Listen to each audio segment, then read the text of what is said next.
How's it going, everyone? I want to thank you so much for tuning into my introduction video to vulnerability. In order for us to further dissect other topics, we need to become vulnerable. With that said, our topic today is risk. We're going to, at some point in our life, have to take a risk. Like vulnerability, taking a risk is very scary. But we're going to have to do it, especially if it's for something that we believe in. There is never a perfect time to start whatever that is you're wanting to do. So, I'm going to share a story with you guys about the first time I had to take a risk, and it was a very big one. By me sharing my stories, it's not for you guys to feel sad for me, but it's more so to help you understand that we are all alike. We all go through certain things. You have a story, I have a story, but it's to empower you to think differently and say, okay, well, if this person did it, I can do it. Or if you did it, I can do it. So take my stories to help you elevate and give you the courage to try to overcome that. So my story today for you guys, I'm a huge mama's boy. As you know, in my introduction video that I released, I was adopted to Wisconsin. So the first challenge that I was presented with, I had to leave my real mom and come to Wisconsin. The whole purpose of me coming to Wisconsin was to have a better life and better education. My town plagued with gangs, drugs, violence, and horrible education. That was the normal.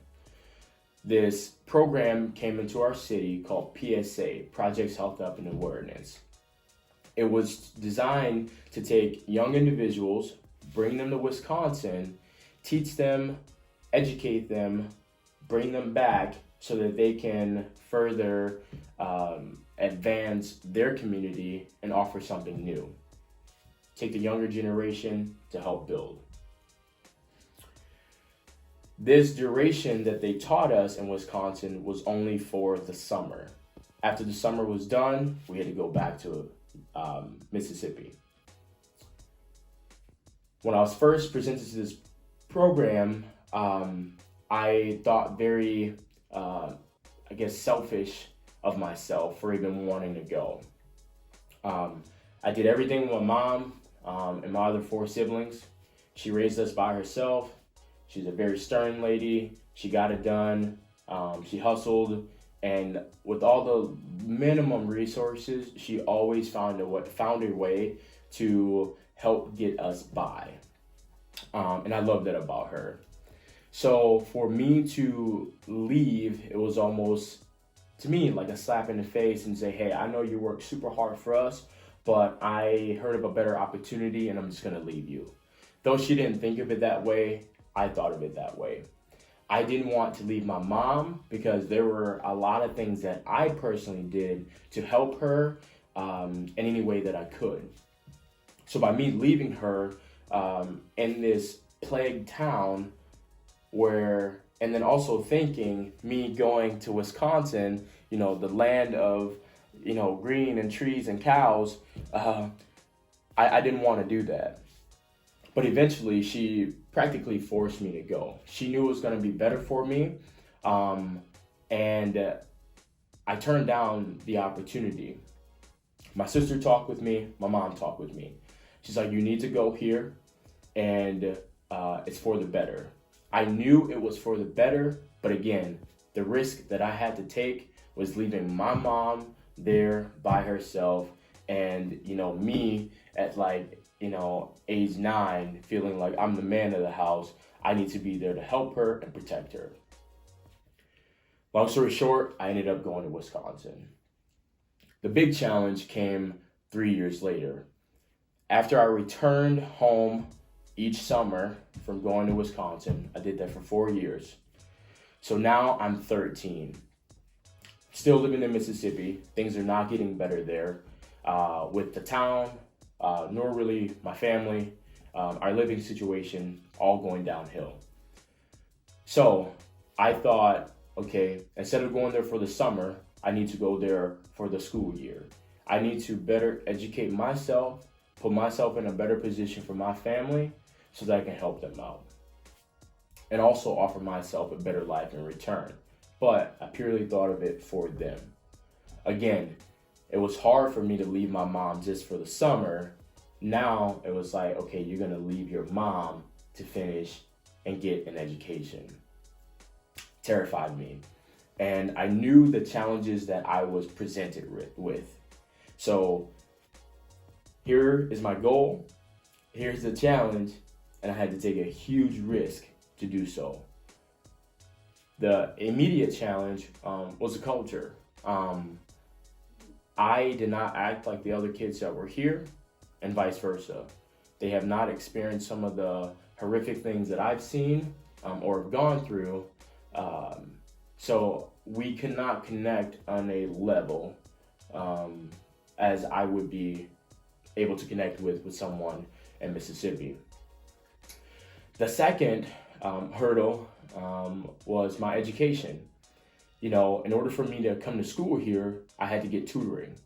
And I had to essentially do a placement test to see if I was eligible to be in school here. And I quickly realized that I was not.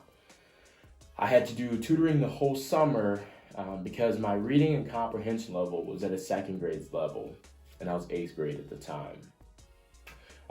You know, I was able to succeed and, you know, do the work that was necessary to help me get accepted in a way to the school. And, but that was only the entry level. And I knew that I had to take an enormous risk, which I did, but I didn't know how it would go. The message that I'm, I guess, wanting to relay to you, that life is full of unknowns. I didn't know if I was going to go here, succeed. I didn't know if I was going to go here and fail and then go back there, because there's nothing worse than leaving a town like that, coming to a place of opportunity, not doing well, and then having to go back, especially after you've made up your mind. So that was always the little fire that was burning underneath me to do better for myself, again, to do better for my family and others. So now I'm within the school system, and every day I go to school, I'm terrified, because though I pass in order to get into the school, I barely could, in a way, read continuously. So whenever we'd sit down in the classroom, you know, we go around in the circle, everyone having to read a paragraph. I'm like sweating bullets. I'm afraid. I'm nervous because I don't want the other kids to, you know, think of me differently. But in a way, I was almost set up for failure to even start with, you know. What I want you to know is that I was able to persevere through this. It gave me the confidence to take on other challenges in my life, and for the challenges that will continue. I want you to know that you're truly, truly capable of anything. If you want to do something and it's within your passion, it's within your soul, know that you will have to take a risk. Things may not come out how you want them right away, but like Steve Jobs said, it's always easier connecting the dots looking backwards. And that's so true. Looking back at my life, what I thought I was going to do and where I thought I was going to be, it's completely opposite, but it's making sense, and it's leading me here essentially to offer you something.